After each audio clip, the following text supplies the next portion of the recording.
আসসালামু আলাইকুম বন্ধুরা, আজকে আমি আপনাদের সামনে তুলে ধরব ইসলামের এক আশ্চর্য শক্তিশালী গল্প, ফোরাত নদী। সেই স্বর্ণের পাহাড় যে কিয়ামতের আলামত হিসাবে হযরত মুহাম্মদ সাল্লাল্লাহু আলাইহি সাল্লাম আমাদেরকে জানিয়ে গেছেন। চলুন শুরু করি আজকের রহস্যঘেরা এই আধ্যাত্মিক গল্পে।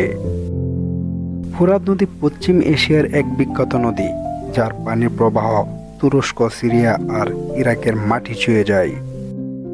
এই নদীর ইতিহাস আর সভ্যতা সাক্ষী, আবার ইসলামের পবিত্র হাদিসে একটি বিশেষ স্থানও রাখে। বহু বছর আগে আমাদের প্রিয় নবী হযরত মুহাম্মদ সাল্লাল্লাহু আলাইহি সাল্লাম বলেছিলেন, এক সময় ফোরাত নদীর তলদেশ থেকে বিশাল স্বর্ণের পাহাড় বেরিয়ে আসবে। তখন সব মানুষ আফরাতাফরি করে ছুটে যাবে সেই স্বর্ণের পেছনে। সবাই চাইবে সেই স্বর্ণ যেন আমার হয়। কিন্তু এখানে লুকিয়ে আছে বড় সতর্কবার্তা।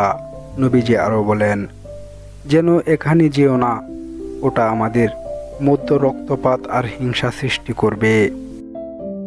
অর্থাৎ লোভ মানুষকে ধ্বংসের দিকে নিয়ে যেতে পারে। বাস্তব জীবনে দেখা যায়, যখন অনেক সম্পদ বা সুযোগ সামনে আসে, তখন মানুষ হিংসা এবং যুদ্ধ করে। এটা ঠিক তেমন এক বাস্তব শিক্ষা।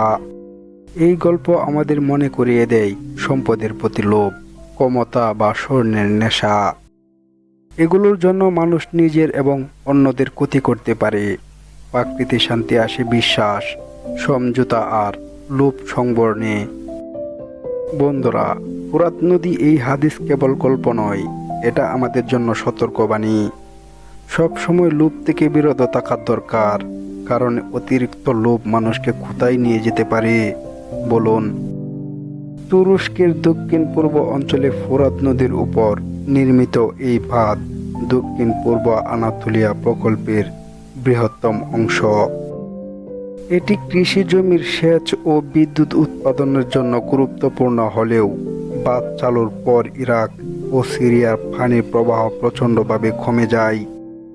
এই বাঁধ সিরিয়ার সবচেয়ে বড় জলাধার লেক আসাদ তৈরি করেছে। এখান থেকে বিদ্যুৎ ও কৃষি সুবিধা মিললেও ফোরাতের নিম্ন প্রবাহ পানির পরিমাণ কমে যায় এবং অনেক সময় পরিবেশগত ভারসাম্য নষ্ট হয়। ইরাকের দ্বিতীয় বৃহত্তম জলবিদ্যুৎ প্রকল্প, এটি সেচ ও বিদ্যুৎ উৎপাদনের গুরুত্বপূর্ণ, কিন্তু পরিবেশের নেতিবাচক প্রভাব ফেলেছে ও নিম্ন প্রবাহে পানি প্রবাহ হ্রাস পেয়েছে।